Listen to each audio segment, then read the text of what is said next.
La princesa Diana ha muerto.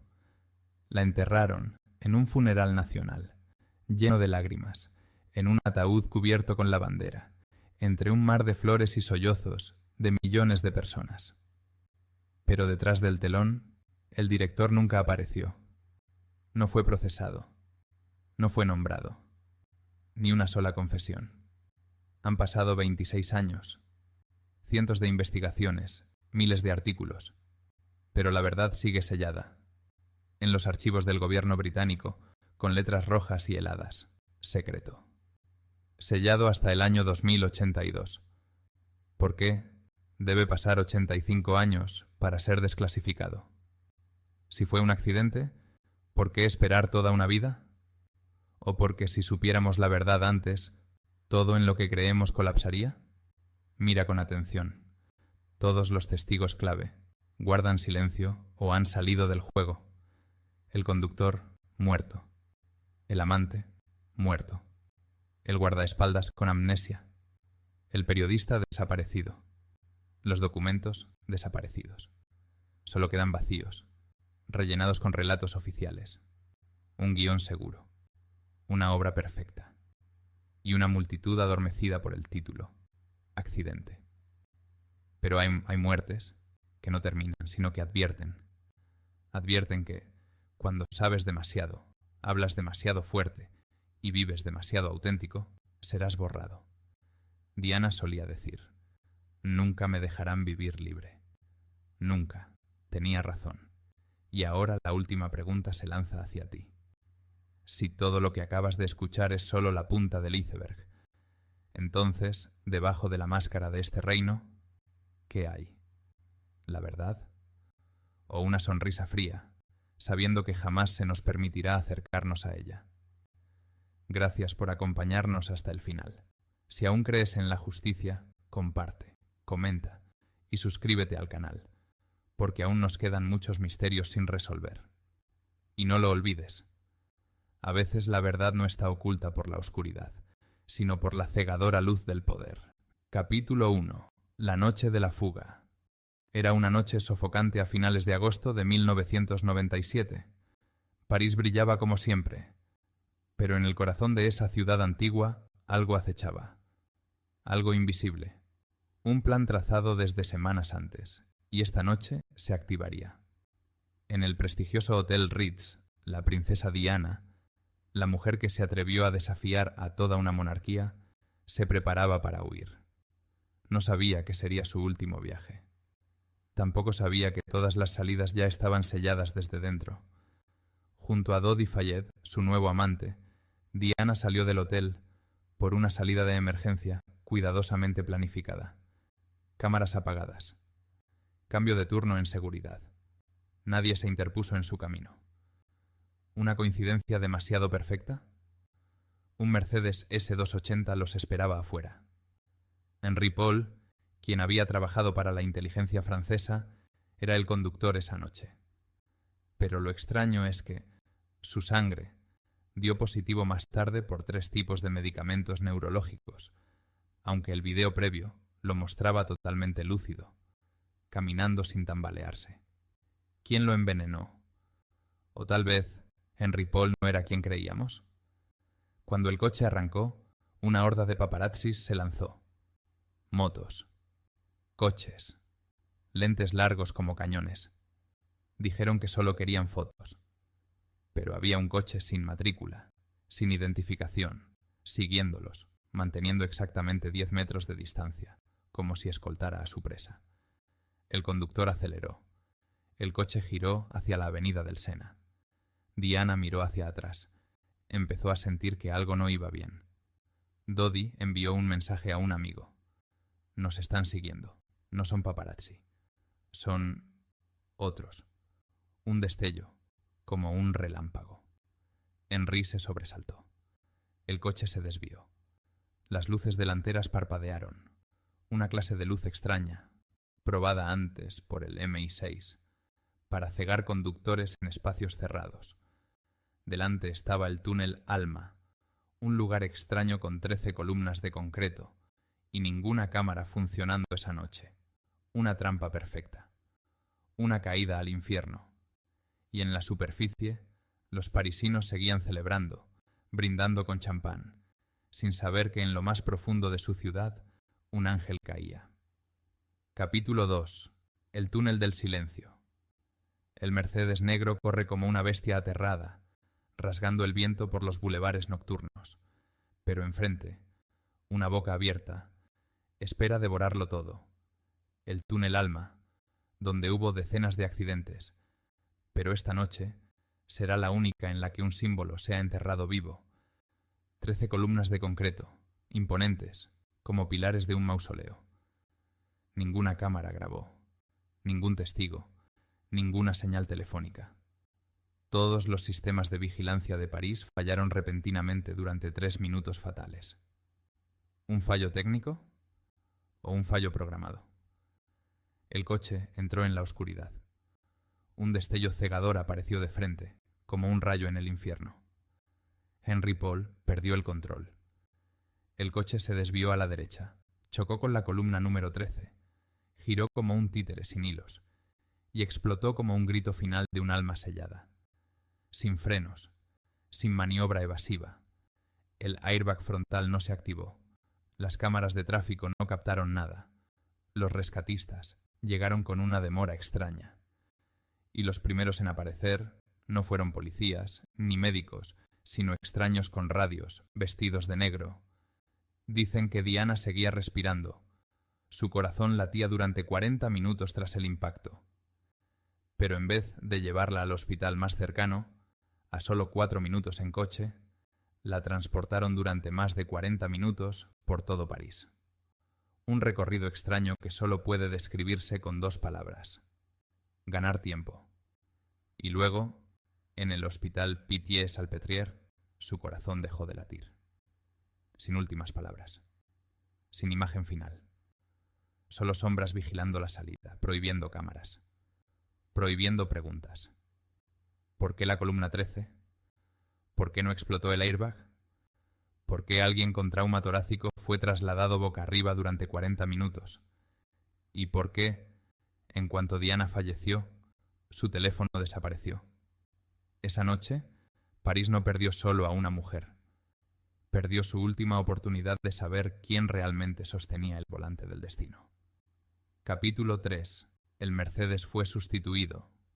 Después del choque, todas las miradas se centraron en el Mercedes negro, matrícula 688, el LTI 75, carrocería destrozada, interior chamuscado, pero había algo que no cuadraba. Ese coche, según los registros técnicos, ya había sufrido un grave accidente, meses antes. Estuvo guardado en un taller, con un informe sobre un fallo en el sistema de dirección. Un coche que no cumplía las normas de seguridad, usado para transportar a la princesa de Inglaterra. ¿Por qué? Más extraño aún, ese no era el coche previsto inicialmente para Diana. Al principio se eligió otro vehículo, más seguro, con asientos reforzados y cristales antibalas. Pero unas horas antes de salir, se dio la orden: cambiar de coche. ¿Quién tomó esa decisión? Nadie asumió la responsabilidad. No hay grabaciones.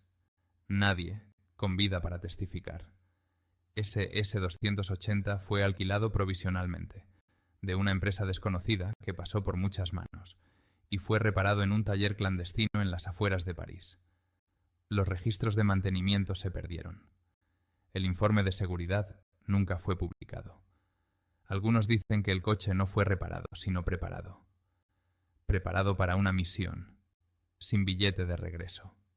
Un técnico que inspeccionó los restos del coche tras el accidente detectó una soldadura irregular en la parte inferior, como si alguien hubiera manipulado el sistema de estabilidad. El embrague desalineado. El sistema de aire vacío por dentro. Y lo más extraño, las bolsas de aire no se activaron, a pesar del impacto que destrozó la parte frontal. Lo llamaron el coche huérfano. Sin origen claro. Nadie reclamó su propiedad. Y cuando fue llevado al depósito de la policía, pocos días después, fue completamente desmantelado. Cada tornillo, cada cable, eliminado sin dejar rastro. La pregunta es, ¿por qué una de las pruebas más importantes en la muerte de Diana fue destruida tan rápidamente? Si fue solo un accidente, ¿por qué borrar hasta el más mínimo detalle, como si fuera un ritual para erradicar la verdad? El Mercedes negro no era simplemente un medio de transporte, era un ataúd móvil, dirigido desde las sombras, para silenciar a un símbolo viviente en completo silencio, sin dejar nunca una respuesta. Capítulo 4. El muro del silencio. Justo después del accidente, todo París pareció ser puesto en pausa. La policía cercó el túnel Alma. La prensa fue empujada a cientos de metros. Cámaras, micrófonos y también las miradas curiosas fueron detenidas por un muro invisible, erigido por el poder. Nadie podía tomar fotos, nadie podía preguntar y, sobre todo, nadie podía grabar. La policía francesa declaró: fue un accidente, simple, sin conspiración. Pero luego se negaron a publicar el informe detallado. Ocultaron las radiografías de Diana. No revelaron los testimonios de los primeros testigos. Un médico de urgencias, el primero en tocar la mano de la princesa, dijo que Diana aún respiraba cuando llegó. Pero 2 días después fue trasladado a otro lugar y desapareció de toda investigación. Henri Paul, el conductor, fue acusado de estar ebrio y causar el accidente. Los medios publicaron fotos suyas riendo en un bar como prueba de su culpabilidad. Pero alguien descubrió que su nivel de alcohol en sangre era demasiado alto como para caminar con firmeza. Entonces, ¿por qué las cámaras del hotel lo mostraban caminando recto, con mirada clara, ojos sin enrojecer? Los análisis de sangre mostraban signos de haber sido alterados. ¿Quién los cambió? ¿Cuándo? ¿Y por qué nadie investigó más? Un periodista francés que investigó el caso dijo tener pruebas de un informe enviado desde Londres a la policía francesa, ordenando cerrar el caso rápidamente para evitar una crisis política. 3 días después de esa declaración, el periodista fue hallado muerto en su apartamento. Los medios dijeron que fue un derrame cerebral, pero sus amigos contaron que tenía solo 38 años, sin enfermedades previas. Y esa noche escribió: «He encontrado algo que puede hacer caer a toda la realeza». El mensaje nunca se envió. Y entonces, desde el Reino Unido, el muro del silencio se alzó aún más alto. Mi-5, Mi-6. Y la policía real no respondieron a ninguna pregunta del Parlamento. La familia real guardó absoluto silencio, sin disculpas, sin investigación interna. El público preguntó: si son inocentes, ¿por qué esconderse como culpables? Pero todas las preguntas, todos los activistas, todos los testigos, o desaparecieron, o se suicidaron, o se retiraron por presión psicológica. ¿Accidente? ¿O una advertencia planificada, como parte de un juego político? Un ángel asesinado, y al mundo se le pidió silencio, para mantener el orden. En ese palacio, la verdad es el lujo más caro, y quien se atreva a cruzar el muro del silencio pagará con su desaparición. Capítulo 5. Las cartas proféticas. 2 meses antes de morir, Diana estaba sola en una pequeña habitación, en el Palacio de Kensington. Escribió, temblando como si cada palabra fuera una premonición, un mensaje desde el futuro, dirigido a su amigo cercano, Paul Burrell. «Mi vida está en la etapa más peligrosa», escribió. «Alguien está planeando matarme, a través de un accidente de coche, un fallo de frenos o una grave lesión en la cabeza, para abrir el camino a que Charles se vuelva a casar».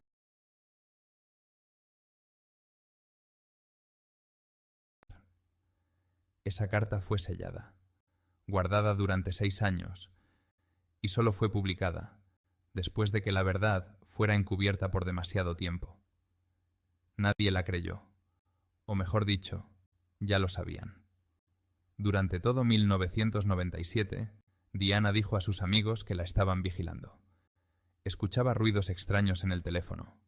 Su coche fue saboteado varias veces. Frenos desgastados de forma inusual. Luces intermitentes y técnicos desconocidos entrando y saliendo del garaje, sin identificación. Una vez, gritó a su guardaespaldas: «Si muero, no creas que fue un accidente».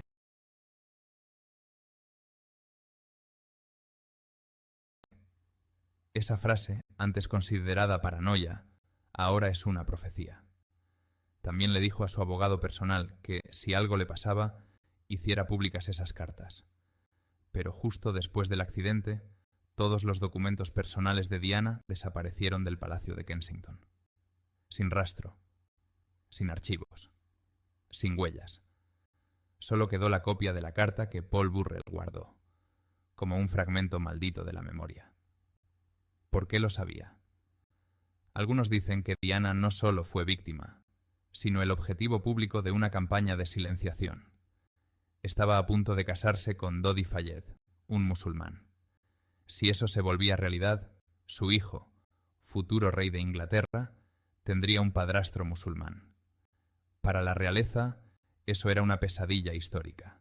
Y Diana, la misma que expuso la infidelidad del príncipe Charles, la que rompió reglas, la que dijo: «Nunca seré su reina», porque ellos no quieren que eso pase.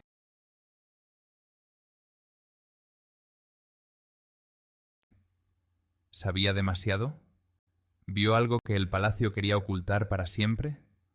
¿O simplemente, por ya no ser una ficha obediente, debía ser eliminada, como una pieza fuera de control en el tablero del poder? Y tú, después de leer las palabras que escribió antes de morir, ¿aún crees que fue un accidente casual? ¿O fue una ejecución calculada, predicha por la propia víctima? Capítulo 6. El guardaespaldas desaparecido. Él fue el único sobreviviente del accidente. Trevor Rhys-Jones, exsoldado de fuerzas especiales, guardaespaldas de confianza de Dodi Fayed. El único que iba en el asiento delantero, con cinturón de seguridad. Y el único que vivió. Pero cuando el mundo esperaba su testimonio, Trevor no recordaba nada. Los médicos dijeron que sufrió un trauma cerebral grave. Requirió cirugía facial reconstructiva, meses de tratamiento psicológico, y la prensa afirmó: su memoria fue borrada. Pero algo no encajaba.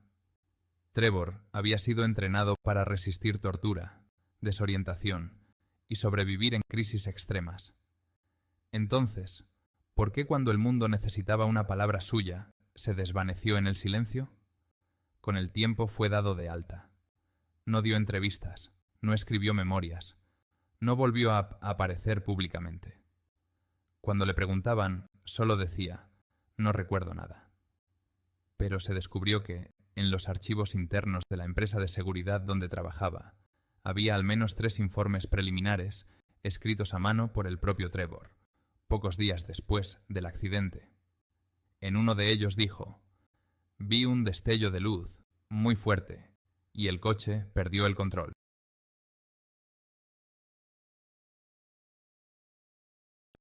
Esos informes fueron incautados por la policía británica y jamás se hicieron públicos. La familia de Dodi denunció que Trevor fue amenazado, mantenido en un apartamento seguro, sin acceso a abogados, sin posibilidad de salir del país. Se convirtió en prisionero de su propia vida. Nadie sabe qué recuerda, ni quién le obliga a olvidar. Un ex soldado de élite, ahora silencioso como un muerto viviente sin memoria. ¿Alguna vez pensaste que sobrevivir no es suerte, sino castigo? El único testigo de los últimos segundos, y también el más silenciado para siempre. Y en un mundo de mentiras, el silencio es la sentencia de muerte. Capítulo 8. El Mi-6 y la sombra de la realeza. En 2006, Richard Tomlinson, exagente del MI6, apareció en una entrevista impactante. Afirmó que en el pasado existió un plan detallado discutido por el MI6 para asesinar a una figura extranjera provocando un accidente en un túnel, usando flashes potentes para cegar al conductor. Un método idéntico al del caso de Diana.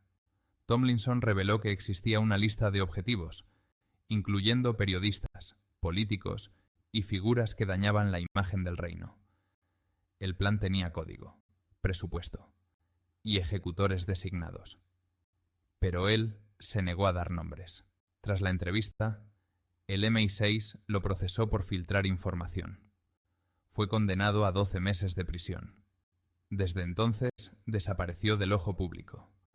Años después, un documento filtrado desde los archivos del gobierno francés indicó que había presencia de una unidad de inteligencia británica en París la noche del 31 de agosto de 1997. No se sabe quiénes eran. No se sabe qué hacían. Solo se sabe que no dejaron registros migratorios, ni nombres ni fotos.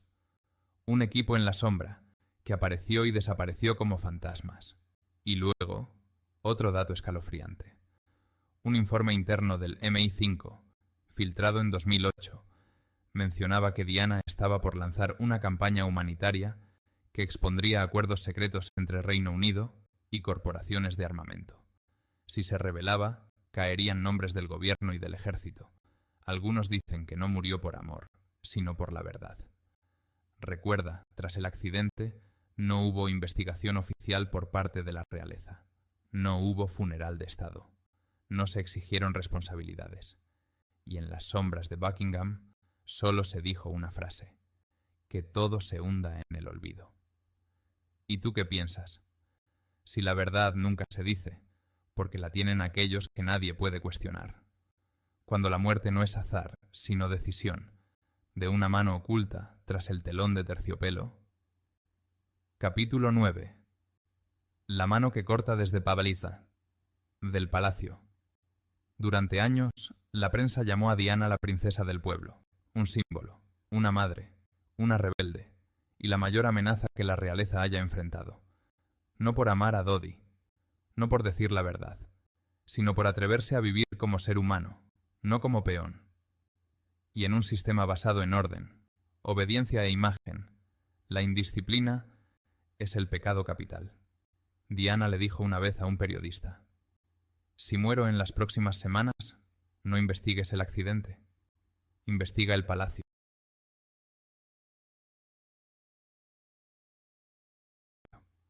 Al principio sonó emocional. Ahora parece una contraseña de despedida. Hace una pregunta simple. ¿Quién tenía el mayor motivo para hacerla desaparecer? ¿El príncipe Carlos, que quería volver a casarse? ¿La familia real, temiendo una unión con un musulmán? ¿O los magnates, temerosos de que Diana revelara secretos que destruirían miles de millones en acciones de defensa? Entonces, ¿quién cortó el hilo del destino? Extrañamente, todo se organizó demasiado rápido tras su muerte. El funeral, la transmisión, el discurso de la reina, todo parecía ya preparado. Dicen que un guión de emergencia se activó, solo utilizable si Diana moría repentinamente. Un guión fúnebre, escrito de antemano, y solo esperaba la muerte.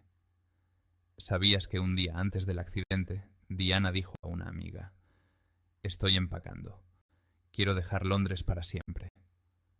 Sintió un escalofrío en el palacio. Las miradas, las frases ambiguas, las llamadas anónimas. Sabía que la estaban siguiendo, y que estaba demasiado cerca de algo que nadie debía tocar. ¿Existe un consejo secreto dentro de la realeza? ¿Un grupo con poder más allá de la ley que decide quién vive y quién muere para proteger la imagen del reino? Si existe, entonces la muerte de Diana no fue un accidente, sino una ejecución real. Capítulo 10. ¿El final o el comienzo? La princesa Diana ha muerto. Fue enterrada en un funeral nacional lleno de lágrimas, en un ataúd cubierto por la bandera, entre un mar de flores y sollozos de millones de personas. Pero detrás del telón, el director nunca apareció. No fue procesado, no fue nombrado, no hubo confesión.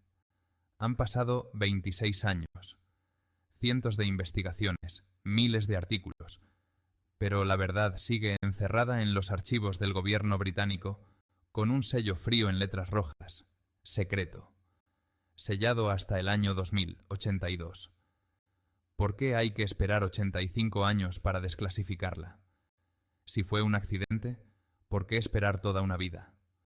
¿O es que, si la supiéramos antes, todo en lo que creemos colapsaría? Mira con atención. Todos los testigos clave están en silencio o han desaparecido. El conductor, muerto. El amante, muerto. El guardaespaldas, amnesia. El periodista, desaparecido. Los documentos, borrados. Solo quedan agujeros rellenados con versiones oficiales. Un guión seguro. Una puesta en escena perfecta. Y una multitud adormecida por un solo título. Accidente. Pero hay muertes que no son un final, sino una advertencia. Una advertencia de que, cuando sabes demasiado, hablas demasiado fuerte y vives demasiado real, te borran. Diana lo dijo una vez. Nunca me dejarán vivir en libertad. Nunca tenía razón. Y ahora la última pregunta es para ti. Si todo lo que acabas de oír es solo la punta del iceberg, ¿entonces qué hay debajo de la máscara del reino? ¿La verdad? ¿O una sonrisa helada que sabe que jamás se nos permitirá acercarnos a ella?